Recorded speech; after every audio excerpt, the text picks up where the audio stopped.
शिल्पी घर के काम से फ्री होती तो बोर होती, जिसके बाद उसने घर में ही दुकान खोलने की सोची।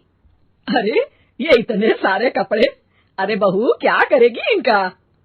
माँ जी, मैं घर में बोर होती हूँ तो सोचा सामने के कमरे में कपड़ों की दुकान खोल लूं, घर का काम भी हो जाएगा और 4 पैसों की कमाई भी। अरे वाह वाह, ये तो बहुत ही अच्छी बात है, मैं भी तेरी मदद कर दिया करूंगी। वाह माँ जी, तब तो मजा आ जाएगा, अब हम दोनों मिलकर खूब पैसे कमाया करेंगे। अब क्या था, सास बहू का काम चल पड़ा।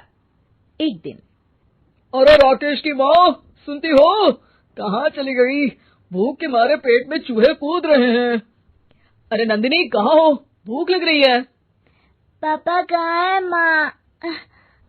पता नहीं बेटा, भूख लग रही है, आज तो किसी ने चाय भी नहीं पूछी। तभी सास बहू घर के अंदर ढेर सारे सामान के साथ आती हैं और वो भी हंसती हुई। अरे वाह बहू, ये तो बड़ी अच्छी मार्केट दिखाई तूने, बड़ा ही सस्ता सामान था।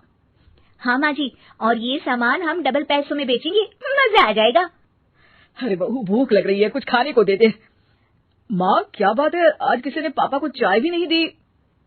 अरे बेटा, अब 40 साल में तेरे पापा ने क्या चाय बनाना भी नहीं सीखा? अरे बेटा रहने दे अब इस बहस को, तुम लोगों ने वैसे बनाया क्या है? बहू परेशान हो जाती है और सास को अकेले में लेकर जाती है। माँ जी, आज तो हम लोगों ने खाना ही नहीं बनाया। अरे बेटा, बाहर के छोले भटूरों से पेट इतना भर गया कि याद ही नहीं रहा कि घर में ये लोग भी हैं खाना खाने के लिए। अब क्या किया जाए? तभी घर में एक महिला आती है। जी वो सुना है आप लोगों की यहाँ साड़ी बिकती है, जरा दिखाएंगे क्या? हाँ हाँ, क्यों नहीं। माँ जी, आप इन्हें साड़ी दिखाइए, मैं तब तक पिताजी और इनके लिए खाने का इंतजाम करती हूँ।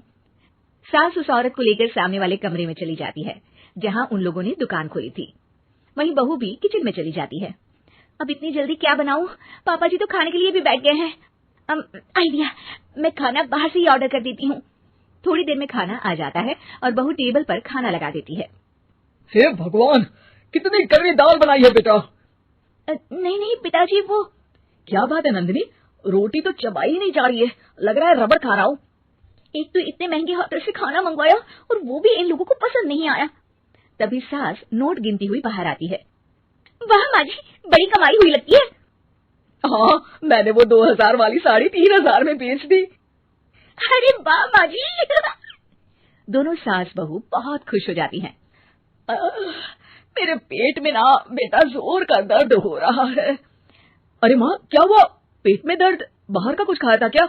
मैदा तो नहीं खा लिया? मैंने छोले भटूरे खाए थे। माँ क्यों खाए? आपको तो पता है कि आपको मैदा सूट नहीं करता। चलिए माँ को डॉक्टर के पास ले जाते हैं। तभी अंदर से पापा की आवाज आती है। हे भगवान, मेरा तो पेट खराब हो गया। सब पिताजी के पास जाते हैं। पिताजी, आपको क्या हुआ? खाना बासी था शायद। अरे पिताजी, नंदिनी जानती है कि बासी खाने से आपकी तबीयत खराब हो जाती है, तो वो ऐसा क्यों देगी, है ना नंदिनी? वो खाना मैंने बाहर से ऑर्डर किया था, मैं और माँ दुकान का सामान लेने गए थे, इसलिए खाना नहीं बना पाए। क्या नंदिनी, दुकान के चक्कर में तुमने तो सारे घर का हाल बिगाड़ रखा है। चलो अब माँ और पापा को लेकर अस्पताल चलते हैं। अस्पताल में जाने पर डॉक्टर कहते हैं, हाँ, इन दोनों को तो एक दिन के लिए एडमिट करना पड़ेगा। क्या? क्यों? पेट ही तो खराब है ना। हाँ तो घर ले जाइए ना, अगर लग रहा है कि कोई बड़ी बात नहीं है और हम सिर्फ पैसा कमाने के लिए इन लोगों को एडमिट कर रहे हैं। नर्स, जरा इन लोगों को बिल तो दे देना। चलिए मैं आप लोगों को पैकेज समझा देती हूँ। जब बहू के हाथ में बिल आता है, हे भगवान, 60,000 रुपए, इतना तो मैंने कमाया भी ना था। अब समझ गई कि कमाई के चक्कर में घर के लोगों की सेहत के साथ मैं खिलवाड़ कर रही थी।